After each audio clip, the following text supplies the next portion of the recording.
Assalamualaikum warahmatullahi wabarakatuh. Berjumpa kembali dengan Bu Yus dalam pembelajaran Bahasa Indonesia kelas 4, tema 3, subtema 3, Ayo Cintai Lingkungan. Daftar pertanyaan dan laporan wawancara. Menyusun daftar pertanyaan wawancara dilakukan sebelum melakukan wawancara. Daftar pertanyaan yang akan ditanyakan diurutkan dari hal yang umum ke hal yang khusus. Pertanyaan kepada narasumber diajukan secara berurutan dimulai dari tahap pembuka, inti, dan penutup. Contoh daftar pertanyaan wawancara. Misalnya topiknya budidaya kerang mutiara. Narasumber, peternak kerang mutiara. Daftar pertanyaan yang bisa kita ajukan, misalnya 1. Sudah berapa lama Bapak membudidayakan kerang mutiara? Yang kedua, apa saja yang diperhatikan saat melakukan budidaya kerang mutiara? Yang ketiga, bagaimana proses untuk memanen kerang mutiara? Selanjutnya untuk laporan wawancara, laporan hasil wawancara sebaiknya memuat bagian-bagian berikut. 1.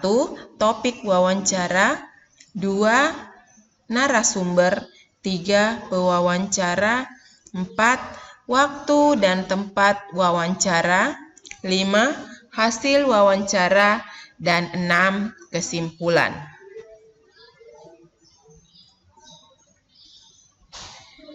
Untuk laporan wawancara, dalam membuat laporan wawancara harus mencakup hal-hal seperti yang Ibu jelaskan sebelumnya, yaitu topik wawancara, narasumber pewawancara, waktu dan tempat wawancara, hasil wawancara, dan kesimpulan. Kesimpulan hasil wawancara berisi keseluruhan isi wawancara yang telah kamu lakukan. Kesimpulan ditulis dalam bentuk paragraf secara singkat dan jelas. Langkah-langkah dalam menulis kesimpulan hasil wawancara. 1. Tulis jawaban secara jelas dan rinci sesuai pertanyaan. 2. Baca dan pahami kembali jawaban narasumber. 3. Lakukan pengelompokan jawaban yang mengandung inti topik wawancara. 4. Tentukan ide pokok yang mengandung topik wawancara. 5. Tentukan kalimat utama yang menjadi inti pembahasan wawancara. 6. Tentukan kalimat penjelas yang mendukung inti topik berdasarkan jawaban narasumber. 7. Gunakan kalimat efektif agar kesimpulan tidak terlalu bertele-tele atau terlalu panjang. 8. Gunakan bahasa baku sesuai kaidah agar mudah dipahami. Hasil wawancara sebaiknya dipastikan kebenarannya dengan cara meminta tanggapan atau saran dari orang lain. Hal yang dilakukan sebelum memberikan tanggapan. Yang pertama, membaca hasil wawancara secara utuh. Yang kedua, perhatikan hal-hal penting yang ada dalam wawancara. Seperti ketentuan pertanyaan yang baik, kelengkapan jawaban, kesesuaian jawaban dengan topik. Gunakan bahasa yang santun saat memberi tanggapan agar tidak menyinggung orang yang meminta tanggapan. Contoh, menurut saya, pertanyaan tentang jumlah anggota komunitas peternak kambing Etawa tidak perlu ditanyakan karena tidak sesuai topik wawancara, yaitu budidaya kambing Etawa.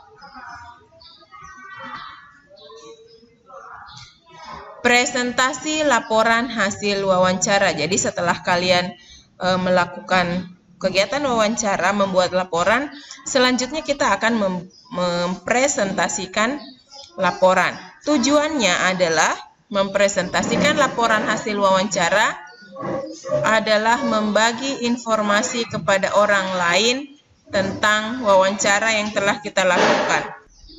Cara melakukan presentasi yang baik. Yang pertama, membuka presentasi dengan ucapan salam, memperkenalkan diri dan menjelaskan maksud dan tujuanmu melakukan presentasi menggunakan bahasa yang santun, menyampaikan laporan hasil wawancara sebaik mungkin, menyampaikan materi atau hasil wawancara dengan jelas dan rinci. Cara menyampaikan boleh seperti bercerita, kemudian hasil wawancara disampaikan secara komunikatif atau menggunakan bahasa yang mudah dipahami. Saat menyampaikan laporan, sesekali perhatikanlah orang lain yang menyimak.